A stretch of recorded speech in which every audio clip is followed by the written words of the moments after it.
Please welcome human rights advocate Ayọ Tometi, singer, songwriter, and activist Aloe Blacc, and CNN host and Dreamcore tech founder Van Jones.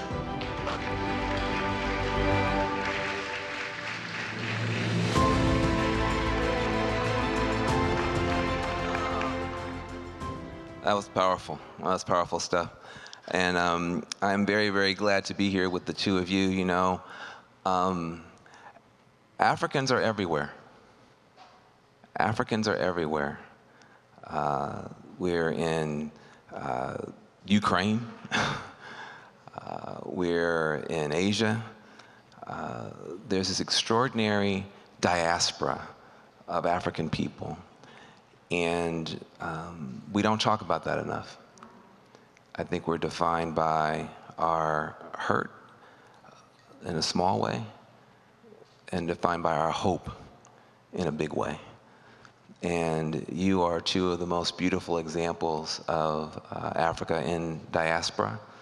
And I just wanted to start off just hearing from both of you, what does it mean to be part of such a beautiful, extraordinary, global community, Africa in diaspora? Well, it's a pleasure to be with both of you on this stage, and I love this question because it's so central to who I am and how I identify. I'm the daughter of Nigerian immigrants, born and raised in Phoenix, Arizona, and so much of why I came to this work of movement building, human rights, organizing, all of that, was because of my love for my community, for my pride in our people. There's this phrase that we usually use in our community called Naija pride.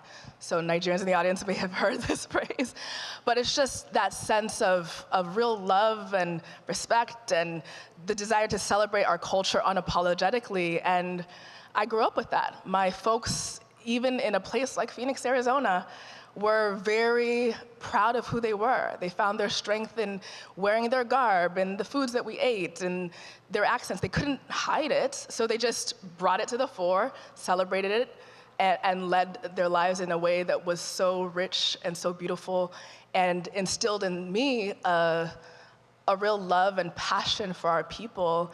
And I never shook that. From a young age, I wasn't able to shake that. And in the face of so much injustice, I still find myself in awe of us, in awe of our people, and the resilience, the desire for reckoning and reconciling, and that is what I'm here for, and that's what I'm committed to. And I'd be remiss if I didn't just also take a moment to acknowledge what just took place in Buffalo, right?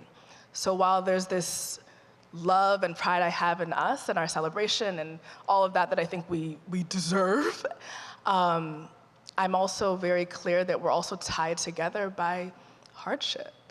And, you know, what took place in Buffalo was the single most lethal hate crime in recent time, right? In the last 100 years, I think. And that just took place in 2022. And we're not talking about it. And, you know, I just would be remiss if I didn't acknowledge just the fact that while we're connected by our love and our pride and our culture and our music and all the beautiful things, there's also the racism. There's the struggle against anti-Black racism and white supremacy that we're also tied together by, because we have to resist it, because we are targets for that type of hatred too.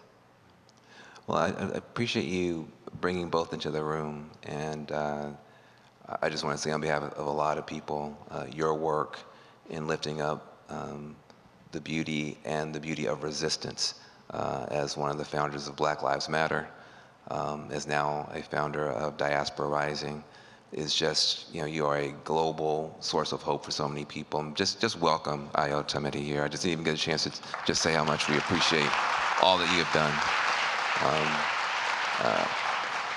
Very few people make history. You'll be in history books, and we love you for it. Talk on a little bit, Aloe Blacc, and also from the point of view of you have a Latin connection into this whole conversation? Yeah, you know, as a first-generation American, my parents are from Panama. There is this beautiful fabric of African diaspora all around the world. We don't often get to recognize it. The way that blackness is displayed on television here in the United States is very, I think, monodimensional.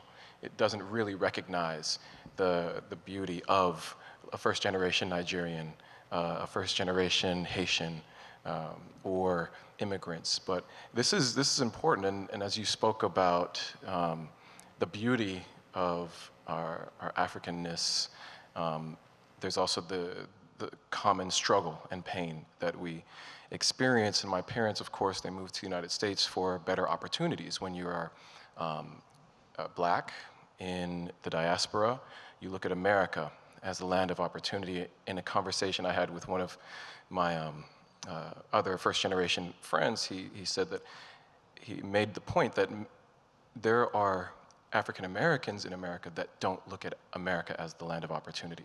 And it's precisely because of the kind of struggle, the pain, the systemic racism and obstructions to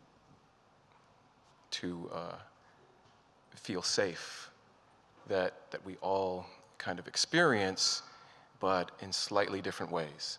And so what ultimately my experience has been is that my parents saw this as the land of opportunity. There was a civil rights movement, but it was not to the extent of what happened in the United States. So racism exists everywhere. They weren't able to get the kind of jobs that they believed they deserved, even with college educations. So they came to the United States and had to endure another level of, issues and racism here, but at least the opportunities were a little bit better. That's good. Well, look, you guys are doing stuff about it, and I want to get to that part. In the time that we have, in 2020, most of us were hiding, trying not to get the plague, trying not to get the pandemic. Ayọ, you decided to start a new organization, having already started a world-changing organization with Black Lives Matter, Diaspora Rising. And whether you're talking about Haiti and getting involved in what's going on in Haiti, or whether you're talking about SARS, you did as much during the pandemic as most of us do in our whole lives. Talk a little bit about Diaspora Rising and how you're getting African people around the world to come together to do something about the stuff that we're just talking about. Yeah, thanks for acknowledging that. It was not a pandemic, and I mean, we're still enduring it. It wasn't one for me where I got to bake bread or learn to do TikTok dances. I was definitely connected with our people around the world who were going through it. Let me just be really honest. I think what the pandemic has revealed has been the ways in which anti-Black racism has just eroded our communities for decades and decades. And the pandemic added a new layer of complexity and rolled back the gains that we'd made. And it was clear to me that even in the midst of the uprisings that were happening in the United States, that there were hardships and crises around the globe that we also needed to show up for. And so back in 2020, I founded an organization called Diaspora Rising, and I did it with the heart for solidarity. I knew that I cared about my people in Nigeria, and they care about the folks and what's going on in the US, and they were, in the streets in solidarity with us, and I was like, it's time for us to also be in the solidarity with them. And so as I saw what was happening in terms of police brutality in Nigeria, as I saw what was unfolding with just the hardships in Haiti and in the wake of the assassination of their president and so on, it was clear that this was a moment for true solidarity, that our lives are intertwined, our communities, our homes, we care for each other. And it was really a time for us to just show up in a material way and use the strength that we have wherever we may be located. In the diaspora, we do have a power, we do have strength, we do have the ability to engage our elected officials, we do have the ability to make use of our dollars, right? So if it means a boycott, or if it means taking part or donating and acting in solidarity, we just have a lot more power. And so the thought was... What are you the proudest of? I mean, look, obviously, SARS is this terrible, like, paramilitary group in Nigeria. It's like associated with the government, does terrible stuff. Haiti is having challenges. What are you the most, before I go to Aloe, what are you most proud of in terms of, and what are you most surprised about in this Diaspora Rising movement? What I'm most proud of, and it's beyond Diaspora Rising, I'm actually most proud of us as a collective. I don't know if folks recognize that last year, Black Lives Matter as a movement, and I really see that as beyond just that hashtag or the name, was nominated for a Nobel Peace Prize, right? And that means people like us, yes, did that. We let the world know that enough is enough, and the world and our leaders recognized that it was true, right? And that our voices mattered and that they had to listen. And so I think that those moments to me, where it's more of a collective understanding of, we are in the right, which we already know, right?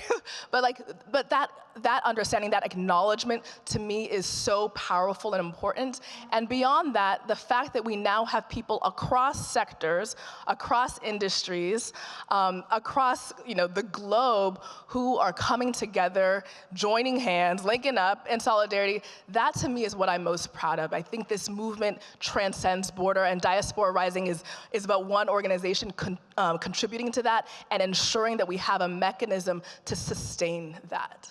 Beautiful. I appreciate everything that you're doing. Aloe, you have a global platform. Your songs reach everybody. There are probably penguins that know your stuff. I mean, it's like there's no borders, no barriers. And I think that when you look at the global scene right now, it's tough. I mentioned Ukraine on purpose, just because we do see that when the human heart is open, refugees get taken in. When the human heart is open, humanitarian aid shows up. When the human heart is open, people get taken care of. And yet there are crises in Africa every day, whether you're talking about Yemen, Somalia. I mean, there's something off. I mean, as much as I am moved by the outpouring of love for the people of Ukraine, it's a bittersweet feeling. What can we do to open hearts more to more people? Whether you're talking about people in Africa or throughout the diaspora. I mean, you're so good at opening hearts. What do we need to do more of? It definitely is a tough question to answer.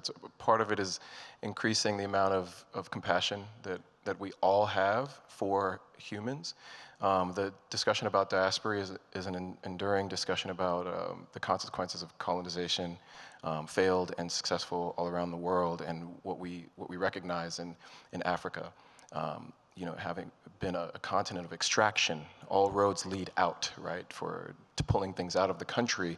You look at the European Conference of, I think it was 1869, 1865, where European governments came together in Berlin Conference in Germany and decided how we're going to divide this beautiful continent into our respective pieces, and we're not going to fight each other about it. We're just going to go fight them and take it. These kinds of histories lead to this notion that these places deserve to be the way they are, because history is written by the victor. So we look at Africa and we look at the map and we see these straight lines where previously there were no lines. We just take it for granted. That's just the way it is, but that's not how it's supposed to be. And so if we can all recognize first, when we see these kinds of things, recognize the humanity of the people who were there. The lines were never drawn straight. They were mountains and rivers and cultural differences and languages. And these are human beings who now have have been, lumped and grouped into areas that they ultimately were never part of. And then we see conflict happen because they've been forced to live under conditions and in ways that for eons, they hadn't had to. And we just say, oh, that's just the way they are. It's not just the way they are.